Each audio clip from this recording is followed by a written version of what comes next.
Bismillahirrahmanirrahim. Assalamualaikum warahmatullahi wabarakatuh. Kitab Fadilah Tabligh bab ke-1, ayat-ayat yang menegaskan pentingnya menyuruh kepada kebaikan dan mencegah dari kemungkaran. Ayat pertama dalam Quran surat Fussilat ayat 33 dari kitab Bayanul Quran, yang artinya, dan siapakah yang lebih baik agamanya daripada orang yang menyeru kepada agama Allah dan beramal soleh dan berkata, aku termasuk orang-orang muslim, berserah diri kepada Allah. Sebagian ahli tafsir menafsirkan bahwa barang siapa menyeru manusia kepada agama Allah Subhanahu wa ta'ala dengan cara apa saja, maka ia berhak mendapat kehormatan berupa berita gembira dan pujian seperti yang disebutkan dalam ayat di atas. Misalnya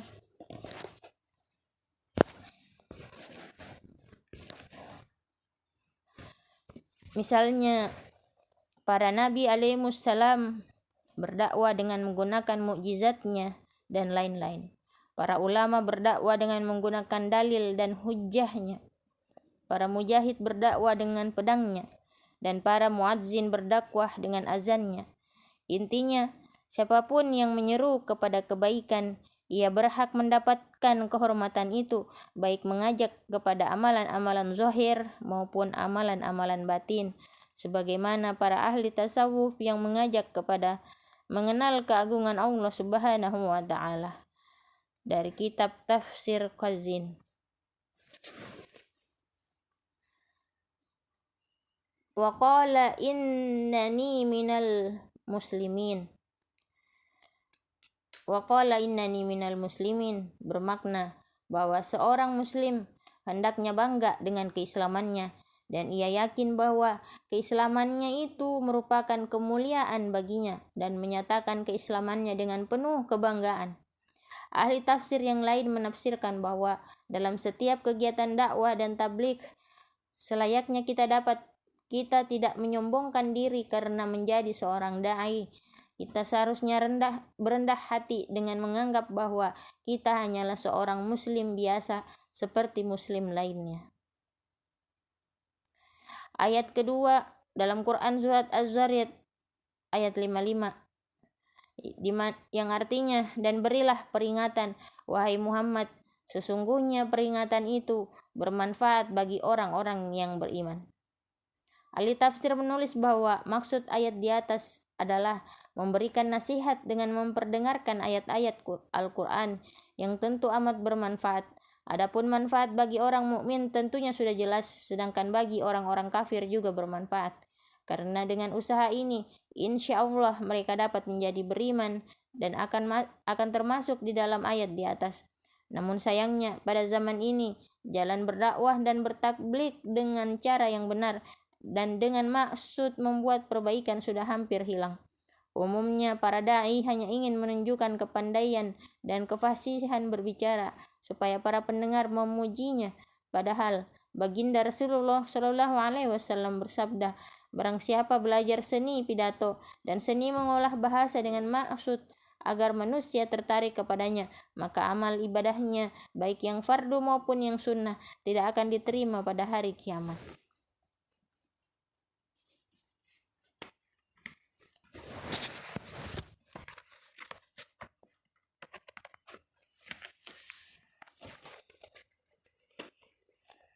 Kitab Kisah-Kisah Sahabat. Ketabahan menghadapi kesusahan dan cobaan demi agama. Kisah pertama. Kisah perjalanan baginda Rasulullah Shallallahu Alaihi Wasallam ke Taif. Selama 9 tahun sejak masa kerasulan, baginda Nabi Shallallahu Alaihi Wasallam telah berusaha menyampaikan ajaran Islam dan mengusahakan hidayah serta perbaikan kaumnya di Makkah. Namun kebanyakan orang-orang Mekah selalu menyakiti, memperolok-olok dan kebanyakan orang-orang dan berbuat semena-mena terhadap baginda Nabi Shallallahu Alaihi Wasallam dan para sahabat, kecuali sekelompok kecil orang yang sudah masuk Islam dan beberapa orang yang selalu membantu beliau walaupun belum masuk Islam. Paman baginda Nabi Shallallahu Alaihi Wasallam, Abu Thalib, termasuk orang yang baik hatinya meskipun belum masuk Islam. Dia selalu membantu baginda Nabi Shallallahu Alaihi Wasallam dalam segala bentuk. Pada tahun ke-10 kenabian, ketika Abu Thalib meninggal dunia, kaum kafir mendapat kesempatan untuk mencegah perkembangan Islam dan menyakiti kaum muslimin secara lebih leluasa. Baginda Rasulullah Shallallahu Alaihi Wasallam pun pergi ke Taif yang didiami kabilah Sakif yang berjumlah besar, dengan harapan apabila kabilah tersebut masuk Islam, kaum muslimin akan terbebas dari berbagai penderitaan dan Taif akan menjadi pondasi penyebaran agama. Setibanya di Taif, baginda Nabi Shallallahu Alaihi Wasallam langsung menemui 3 orang yang ditokohkan. Beliau berbicara dengan mereka, mengajak mereka kepada agama Allah Subhanahu Wa Taala agar mereka mau membantu baginda Rasulullah Shallallahu Alaihi Wasallam. Akan tetapi mereka bukannya menerima atau paling tidak berlaku sopan kepada tamu yang baru datang, sebagaimana adat bangsa Arab yang terkenal dengan memuliakan tamu. Bahkan mereka tanpa basa-basi menyambut beliau dengan sikap dan akhlak yang sangat buruk. Bahkan mereka pun tidak rela baginda Rasulullah Shallallahu Alaihi Wasallam tinggal di situ. Padahal orang yang dianggap sebagai tokoh seharusnya berbicara dengan sopan dan berakhlak yang mulia. Salah seorang di antara mereka berkata, "Oh, kamukah yang diutus oleh Allah sebagai nabi?" Yang kedua berkata, "Apakah Allah tidak menemukan selain kamu untuk diutus sebagai rasul?"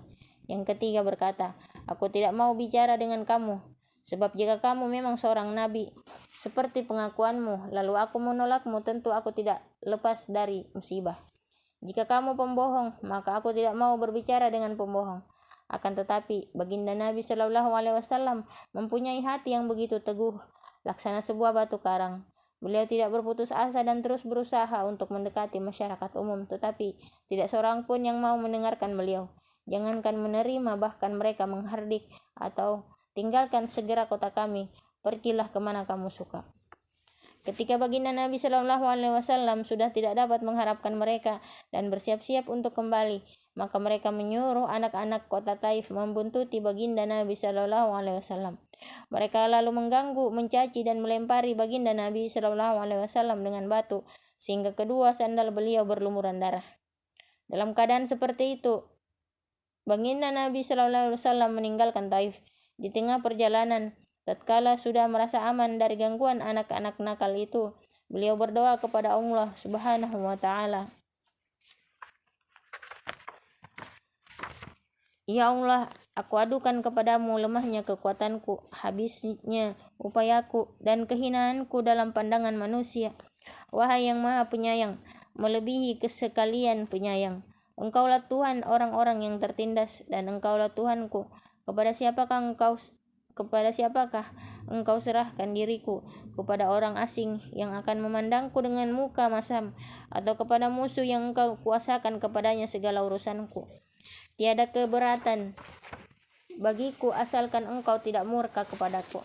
Perlindunganmu sudah cukup bagiku, aku berlindung kepadamu dengan nur zatmu yang menyinari segala kegelapan, dan dengannya menjadi baik segala urusan dunia dan akhirat. Aku berlindung dari turunnya kemarahanmu kepadaku atau kemurkaanmu kepadaku. Aku sanggup berbuat apa saja sehingga engkau ridha. Tiada daya dan upaya melainkan denganmu." Allah Subhanahu wa Ta'ala, penguasa seluruh alam, pun memperlihatkan keperkasaannya dan mengutus malaikat Jibril alaihissalam untuk datang memberi salam kepada beliau dan berkata, "Allah Subhanahu wa Ta'ala mendengar ucapanmu dan jawaban kaummu, dan dia mengutus kepadamu malaikat penjaga gunung agar siap melaksanakan apapun perintahmu."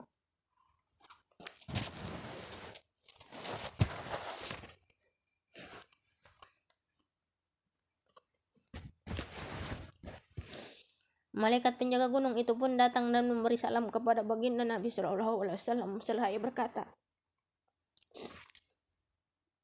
apapun yang engkau perintahkan akan kulaksanakan. Bila engkau sukai, akan kubunturkan gunung-gunung yang ada di sekitar kota ini, sehingga siapa saja yang tinggal di antaranya akan hancur binasa. Atau apapun hukuman yang engkau inginkan.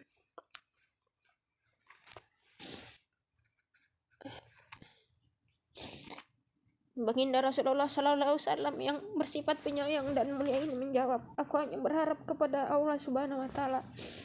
Seandainya saat ini mereka tidak menerima Islam, semoga kelak di antara keturunan mereka akan lahir orang-orang yang menyembah dan beribadah kepada Allah Subhanahu wa Ta'ala.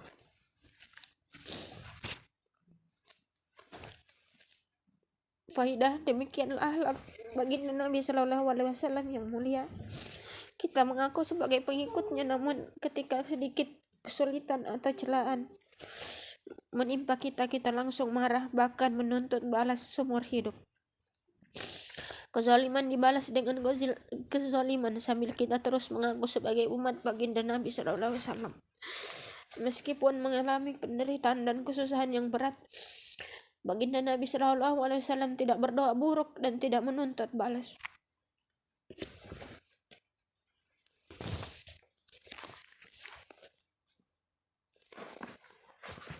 Alhamdulillah itulah tadi kita telah mendengarkan 2 ayat mengenai tabligh dan juga kisah-kisah sahabat tentang ketabahan menghadapi kesusahan dan cobaan demi agama. Semoga apa yang telah kita dengarkan tadi dapat kita kesankan dalam hati dan kita juga diberi kefahaman kemampuan untuk mengamalkan dan menyampaikannya, insyaallah. Kita tutup dengan doa kafaratul majelis. Subhanakallahumma wa bihamdika asyhadu an la ilaha illa anta astaghfiruka wa atubu ilaik. Wassalamualaikum warahmatullahi wabarakatuh.